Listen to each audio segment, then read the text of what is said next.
Olá, meus amores, sejam muito bem-vindos! Estamos iniciando hoje Atos dos Apóstolos. Gente, esse livro, ele é cheio de poder do Espírito Santo. É um dos momentos mais importantes que acontecem aqui na Bíblia. A gente vai estar lendo juntos. E eu quero convidar vocês para mergulhar nesse livro, para ter experiências com Deus durante a leitura desse livro. Para quem não sabe, para quem nunca ouviu falar do batismo do Espírito Santo, é uma experiência incrível que você pode ter com o Espírito Santo.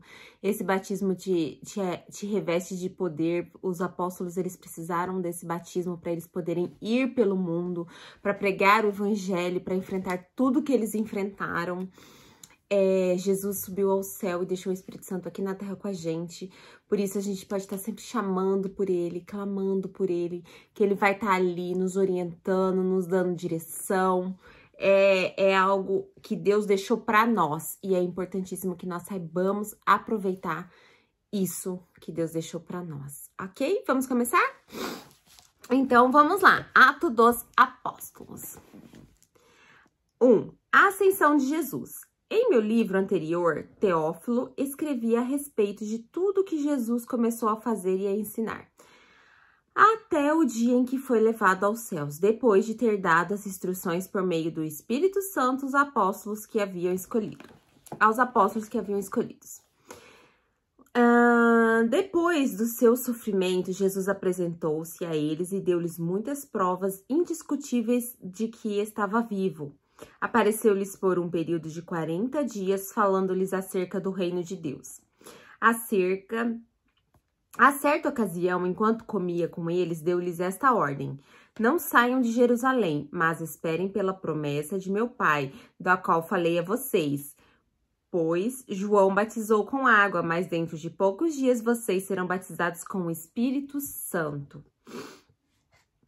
Então, os que estavam reunidos lhe perguntaram: Senhor, e neste tempo que vai restaurar o reino a Israel? Ele lhes respondeu: não compete a vocês saber os tempos ou as datas que meu Pai estabeleceu pela sua própria autoridade, mas receberão poder quando o Espírito Santo descer sobre vocês, e serão minhas testemunhas em Jerusalém, em toda a Judéia e Samaria e até os confins da terra. Tendo dito isso, foi elevado às alturas enquanto eles olhavam, e uma nuvem o encobriu da vista deles, e eles ficaram com os olhos fixos no céu enquanto ele subia. De repente surgiram diante deles 2 homens vestidos de branco, que lhes disseram: Galileus, por que vocês estão olhando para o céu? Este mesmo Jesus que dentre vocês foi levado aos céus voltará da mesma forma como viram subir. Amém. A escolha de Matias. Então eles voltaram para Jerusalém, vindo do monte chamado de Oliveiras, que fica perto da cidade, cerca de 1 quilômetro. Quando chegaram, subiram ao aposento onde estavam hospedados.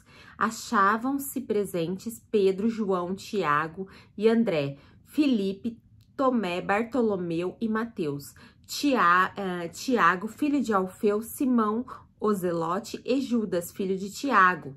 Todos eles se reuniam sempre em oração com as mulheres, inclusive Maria, mãe de Jesus, e com os irmãos dele.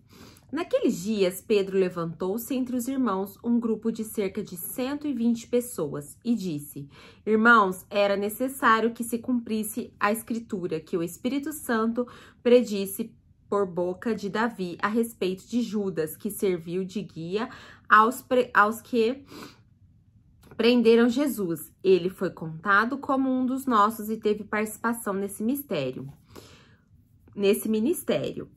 Com a recompensa que recebeu pelo pecado, Judas comprou um campo, ali caiu de cabeça, seu corpo partiu-se ao meio e as vísceras se derramaram. E todos em Jerusalém ficaram sabendo disso, de modo que na língua deles esse campo passou a se chamar Aceldama, isto é, campo de sangue, porque Prosseguiu Pedro, está escrito no livro dos Salmos, fique deserto seu lugar, e não haja ninguém que nele habite, e ainda que outro ocupe o seu lugar. Portanto, é necessário que escolhamos um dos homens que estiveram conosco durante todo o tempo em que Jesus viveu entre nós, desde o batismo de João até os dias em que Jesus foi levado dentre nós às alturas, é preciso que um deles seja conosco testemunha de sua ressurreição. Eles indicaram 2 nomes, José, chamado Barzabás, também conhecido como Justo, e Matias. Depois oraram, Senhor, tu conheces o coração de todos, mostra-nos qual destes 2 tem escolhido para assumir este ministério apostólico que Judas abandonou, indo para o lugar que lhe foi devido. Então tiraram sortes, e a sorte caiu para Matias. Assim ele foi a ser acrescentado aos 11 apóstolos. 2. A vinda do Espírito Santo no dia de Pentecostes. Estamos ansiosos por mais Pentecostes acontecendo entre nós, hein? Isso é algo que a maioria das igrejas querem que aconteça quanto antes. Chegado o dia de Pentecostes, estavam todos reunidos num só lugar. De repente veio do céu um som como de um vento muito forte e encheu toda a casa na qual estavam assentados. E viram o que parecia línguas de fogo que se separaram e pousaram sobre cada um deles. Todos ficaram cheios do Espírito Santo e começaram a falar noutras línguas, conforme o Espírito os capacitava. Aleluia.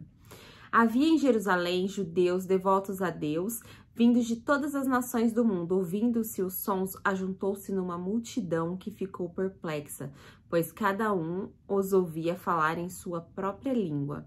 Atônitos e maravilhados, eles perguntaram, acaso não são galileus todos estes homens que estão falando? Então, como os ouvimos, cada um de nós em nossa própria língua materna? Partos, medos e elamitas, habitantes da Mesopotâmia, Judéia, Capadócia, do ponto de província da Ásia, Frígia e Panfilha, Egito e das partes da Líbia próximas a Cirene, visitantes vindos de Roma, tanto judeus como convertidos ao judaísmo, cretenses e árabes, nós os ouvimos declarar as maravilhas de Deus em nossa própria língua. Atônitos e perplexos, todos perguntavam uns aos outros, que significa isto? Alguns outros, todavia, zombavam e diziam, eles beberam vinho demais. A gente ouve tantos absurdos, né, até hoje, como dizer que pessoas que não sabiam falar outros idiomas, estavam falando na língua deles ali para que eles entendessem as maravilhas de Deus. Não dizer que isso é uma coisa de Deus, dizer que eles tinham bebido. A pregação de Pedro. Então Pedro levantou-se com os 11 e em alta voz dirigiu-se à multidão. Homens da Judéia e todos os que vivem em Jerusalém, deixe-me explicar isto, ouçam com atenção. Estes homens não estão bêbados como vocês supõem. Ainda são 9 horas da manhã. Ao contrário, isto é o que foi predito pelo profeta Joel. Nos últimos dias, disse Deus, derramarei o meu espírito sobre todos os povos. Os seus filhos e suas filhas profetizarão. Os jovens terão visões, os velhos terão sonhos. Sobre os meus servos e minhas servas derramarei o meu espírito naqueles dias e eles profetizarão. Mostrarei as maravilhas em cima no céu e sinais embaixo na terra. Sangue, fogo, nuvens de fumaça. O sol se tornará em trevas e a lua em sangue, antes que venha o grande e glorioso dia do Senhor.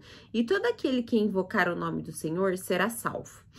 Israelitas, ouçam estas palavras. Jesus de Nazaré foi aprovado por Deus diante de vocês por meio de milagres, maravilhas e sinais que Deus fez entre vocês, por intermédio dele. Como vocês mesmos sabem, este homem foi entregue por propósito determinado e pré-conhecimento de Deus, e vocês, com a ajuda de homens perversos, o mataram pregando-o na cruz. Mas Deus o ressuscitou dos mortos, rompendo os laços da morte, porque era possível que a morte o retivesse. Porque era impossível que a morte o retivesse. A respeito dele, disse Davi, eu sempre vi ao Senhor diante de mim. porque ele está à minha direita, não serei abalado. Que lindo ouvir isso, né? Às vezes a gente é abalado por tantas coisas que acontecem na vida da gente. É importante a gente ter esse versículo no coração e lembrar que o Senhor está sempre à nossa direita, está sempre perto da gente. Por isso meu coração está alegre e a minha língua exulta. O meu corpo também repousará em esperança, porque tu não me abandonarás. No sepulcro nem permitirás que o teu santo sofra decomposição. Tu me fizeste conhecer os caminhos da vida e me encherás de alegria na tua presença. Irmãos, posso dizer com franqueza que o patriarca Davi morreu e foi sepultado, e o seu túmulo está entre nós até o dia de hoje. Mas ele era profeta e sabia que Deus lhe prometera sob julgamento que poria um dos seus descendentes no trono. Prevendo isso, falou da ressurreição do Cristo, que foi abandonado no sepulcro e cujo corpo não sofreu decomposição. Deus ressuscitou este Jesus e todos nós somos testemunhas deste fato.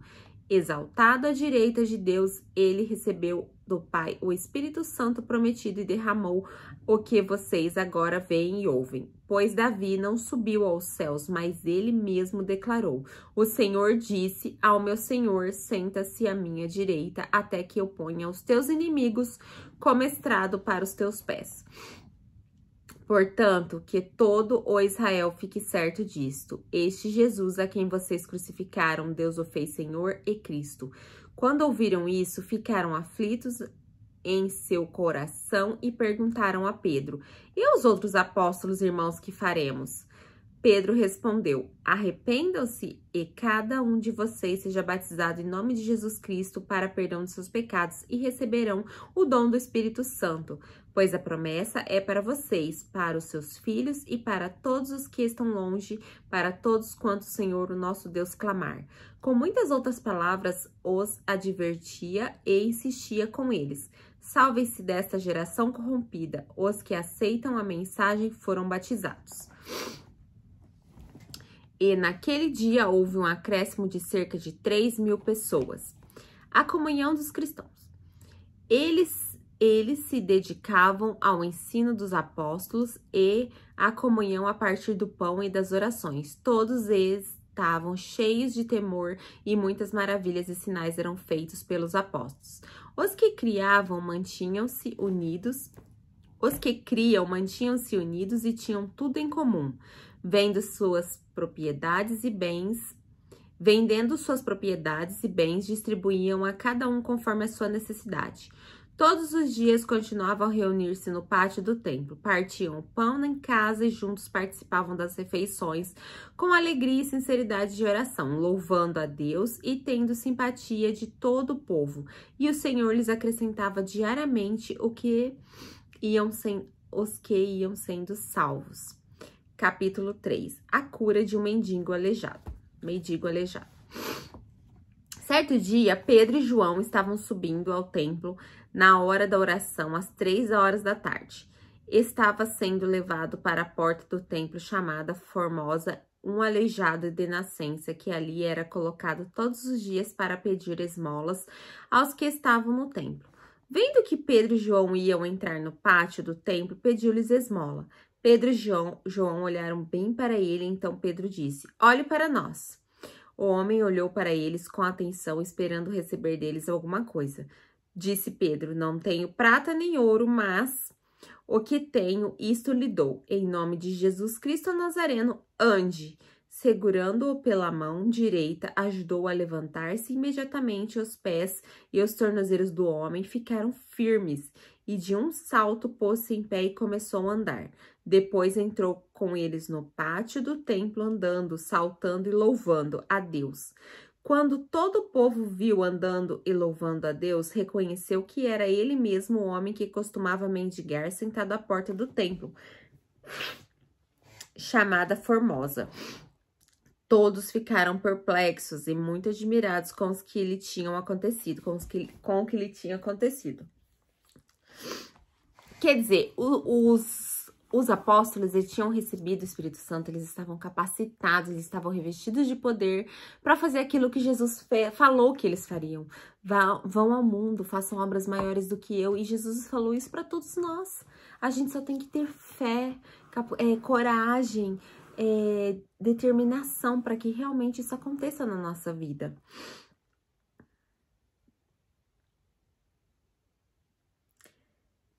A pregação de Pedro no templo. Continuando. Apegando-se o mendigo a Pedro e João, todo o povo ficou maravilhado e correu atrás deles ao lugar chamado Pórtico de Salomão. Vendo isso, Pedro lhes disse: Israelitas, por que isto os surpreende? Por que vocês estão olhando para nós como se tivéssemos feito este homem andar por nosso próprio poder ou piedade? O Deus de Abraão, de Isaque e de Jacó, o Deus dos nossos antepassados, glorificou o seu servo Jesus, a quem vocês entregaram para ser morto, e negaram perante Pilatos, embora ele tivesse decidido soltá-lo.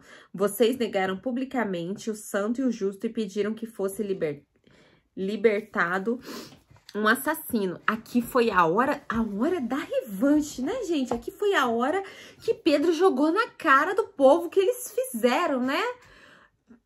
Acho que foi assim, foi o ápice, né? Imagina, todo mundo veio atrás dele, nossa, como que vocês fizeram isso, tal.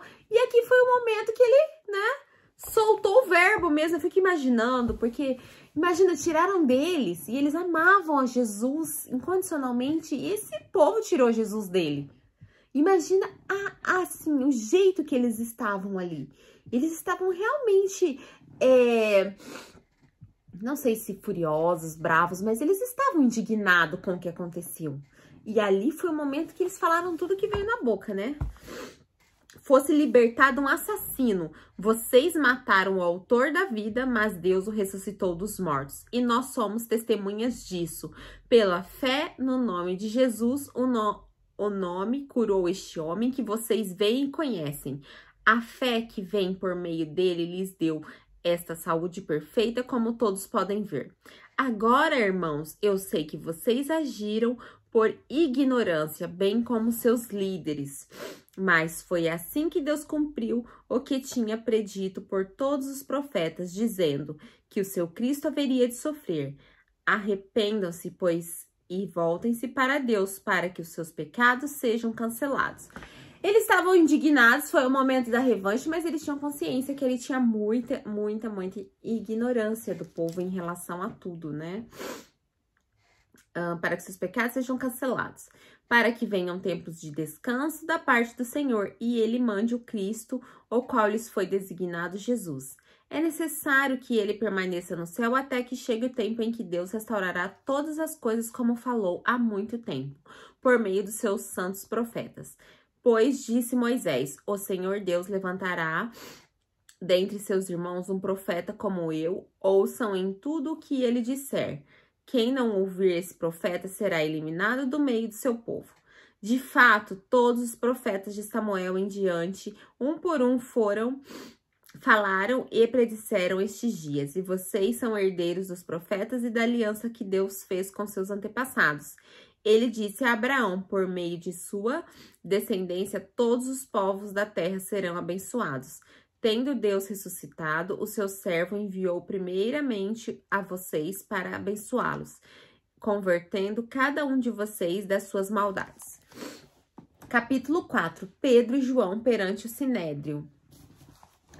Enquanto Pedro e João falavam ao povo, chegaram os sacerdotes, o capitão da guarda do templo e os saduceus. Eles estavam muito perturbados porque os apóstolos estavam ensinando o povo e proclamando em Jesus a ressurreição dos mortos. Agarraram Pedro e João, como já estava anoitecendo, os colocaram na prisão até o dia seguinte. Quer dizer, o povo, eu acho que esses caras falavam, gente, mas a gente não tem sossego, né? Cada hora é um. A gente eliminou um, que era Jesus. Olha essa confusão que tá agora. Os apóstolos, eles agora vêm, começam a fazer cura, começam a fazer obras. A gente não tem sossego. Acho que era isso que eles pensavam. Mas muitos dos que tinham ouvido a mensagem creram, chegando o número dos homens que perto de 5 mil. 5.000 pessoas. No dia seguinte, as autoridades, os líderes religiosos, os mestres da lei reuniram-se em Jerusalém. Estavam ali Anás, o sumo sacerdote, bem como Caifás, João, Alexandre e todos os que eram da família do sumo sacerdote. Mandaram trazer Pedro e João diante deles e começaram a interrogá-los. Com que poder ou em nome de quem vocês fizeram isso? Então Pedro, cheio do Espírito Santo, disse: autoridades e líderes do povo, visto que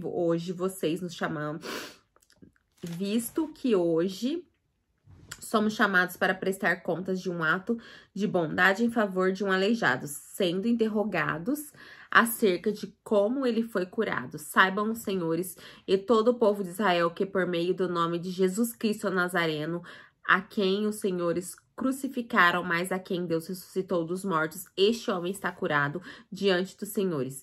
Este Jesus é a pedra que vocês, construtores, rejeitaram e que se tornou a pedra angular.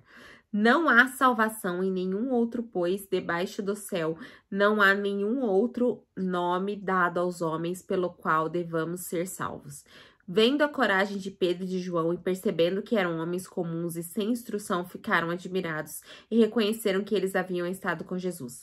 E como podiam ver ali com eles homem que fora curado, nada podiam dizer contra eles. Assim ordenaram que se retirassem do sinédrio e começaram a discutir, perguntando: que faremos com estes homens? Todos os que moram em Jerusalém sabem que eles realizam um milagre notório que não podemos negar. Todavia, para impedir que isso se espalhe ainda mais no meio do povo, precisamos adverti-los de que não falem com mais ninguém sobre este assunto. Então, chamando-os novamente, ordenaram-lhes que não falassem nem ensinassem em nome de Jesus. Mas Pedro e João responderam: julguem os senhores mesmo se é justo aos olhos de Deus obedecer os senhores e não a Deus, pois não podemos deixar de falar do que vimos e ouvimos. Depois de mais ameaças, eles os deixaram ir. Não tinham como castigá-los, porque todo o povo estava louvando a Deus pelo que acontecera, pois o homem que fora curado milagrosamente tinha mais de 40 anos de idade. Oração dos primeiros cristãos. Quando foram soltos, Pedro e João voltaram para os seus companheiros e contaram tudo o que os chefes dos sacerdotes e líderes religiosos lhes tinham dito. Ouvindo isso, levantaram juntos a voz a Deus, dizendo: ó soberano, tu fizeste os céus, a terra, o mar e tudo que neles há. Tu falaste do Espírito Santo por boca do teu servo, nosso pai Davi. Por que se enfurecem as nações e os povos conspiram em vão? Os reis da terra se levantam e os governantes se reúnem. Ai, gente, desculpa, eu tô morrendo de alergia.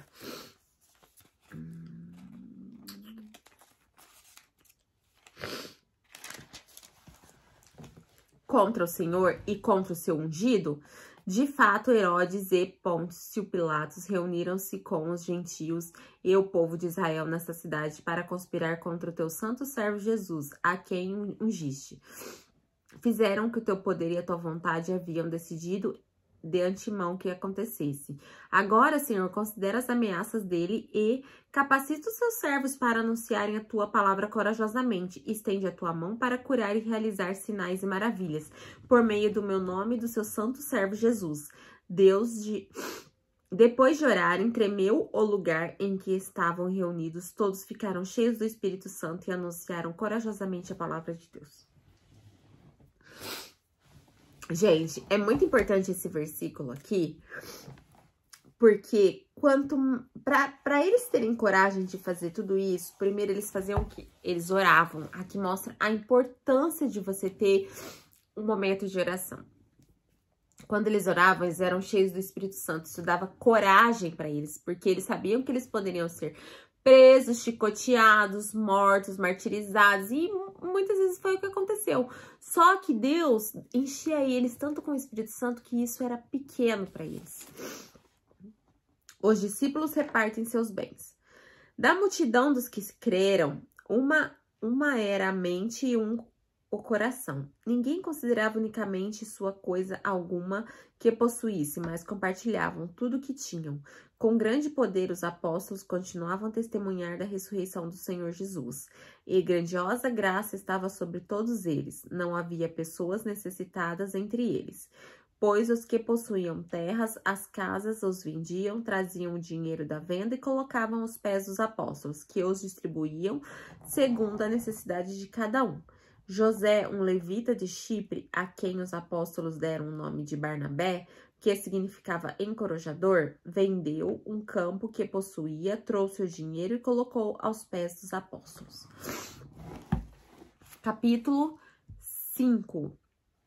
Eu acho que eu vou deixar para ler o capítulo 5 no próximo vídeo, porque é um pouco longo.